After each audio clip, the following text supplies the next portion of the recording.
कि सीजीआई को ही उस पैनल से बाहर कर दिया गया। इस पर कोई कुछ कर पाया क्या? इसको कहीं ना कहीं आपको एसआईआर से भी इंटरकनेक्ट करना पड़ेगा। और एक आपको इसमें ये भी पॉइंट को देखना पड़ेगा कि हमारे पॉलिटिकल पार्टीज के जो लीगल विंग्स हैं वो ग्राउंड पे उतना एक्टिव नहीं है, नॉलेजेबल नहीं है और अवेयर नहीं है। और ये मैं इसलिए कह रहा हूं कि मेरा अपने घर का वोट एसआईआर में 2003 की वोटर लिस्ट में नहीं है। और क्यों नहीं है? क्योंकि हम जिस पोलिंग स्टेशन पे वोट करते थे वो पोलिंग स्टेशन ही नहीं है एसआईआर की लिस्ट में। ना इलेक्शन कमीशन ने उसको एबॉलिश किया, आज तक विलीन किया, खत्म किया। सन 1970 से मेरी मदर वोट कर रही है, 91 से मैं वोट कर रहा हूं, और पोलिंग स्टेशन गायब है। अब पोलिंग स्टेशन गायब है, इलेक्शन कमीशन जवाबदेह नहीं है। मेरे रिप्रेजेंटेशंस गए हैं, अनआंसर्ड हैं। केस हम कर नहीं सकते क्योंकि इम्यूनिटी मिली है। तो this will collapse the democracy. ये संविधान के लिए बहुत बड़ा खतरा होगा। और इसमें हमारी पॉलिटिकल पार्टीज को ऐसे लोगों को लाना चाहिए, व्हाट्सएवर पार्टी में भी, जो ग्राउंड रियलिटीज पे इन प्रॉब्लम को समझें और उसको कोर्ट के लेवल पे लेके जाएं। Some things are needed to be addressed at the supreme court, और कुछ चीजें हाई कोर्ट लेवल पे भी एड्रेस होनी चाहिए। अब वो मेरा पर्सनल इशू है, I am going to file a writ petition.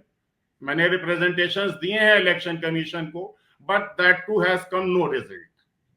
तो अब ये इससे बड़ा एब्सर्ड क्या होगा इलेक्शन कमीशन का कि जवाबदेही क्या उनकी इसीलिए बचाई गई है कि आप जो भी कर दें आपकी कोई रिस्पॉन्सिबिलिटी फिक्स नहीं होगी। दिस ओनली मीन्स दिस कि एसआईआर में पोलिंग स्टेशंस गायब हैं और लोगों के वोटर्स भी गायब हैं। जिनको सिलेक्टेड लोगों वोटर्स को आपको वोटिंग राइट देना है वो आपने दूसरी पोलिंग स्टेशन में ऐड कर दिया। You can not do this. लेकिन अब ये जवाबदेही नहीं हो सकती साहब इलेक्शन कमीशन से। तो दिस इज द पॉइंट। यहीं पे आके ये इम्यूनिटी हमारे संविधान के लिए नहीं, हमारे देश के लोकतंत्र के लिए खतरा है। ऐसा मेरा व्यू है। सुप्रीम कोर्ट ने कहा है कि कोई भी कानून से ऊपर नहीं हो सकता। राष्ट्रपति को इतनी इम्यूनिटी नहीं मिली हुई है, तो इस कानून के जरिए या फिर इस प्रावधान के जरिए चुनाव आयुक्तों को कैसे मिल सकती है? जो हमारा देश है वो एक संविधान से चलने वाला देश है जी। और संविधान स्वयं कानून नहीं होता, लेकिन समस्त कानून संविधान से ही उत्पन्न होते हैं। हमारे यहाँ लॉ में एक इडियम है कि the constitution is the fountain of all the laws. तो जो चुनाव आयोग है ये स्टैट्यूटरी ड्यूटीज परफॉर्म करता है और इन पे दायित्व होता है कि ये इलेक्शंस फेयर और प्रॉपरली इंश्योर करेंगे। तो ऐसी एब्सोल्यूट इम्यूनिटी देना that is in itself against constitutional provisions. कोई भी कार्यदायी संस्था जो किसी कानूनी दायित्व और कर्तव्यों का कानून के आलोक में निर्वहन करती हो, ऐसी संस्था को ऐसी छूट नहीं प्रदान की जा सकती कि उसकी जवाबदेही समाप्त हो जाए और उस पर कोई कार्रवाई का रास्ता ही शेष ना बचे।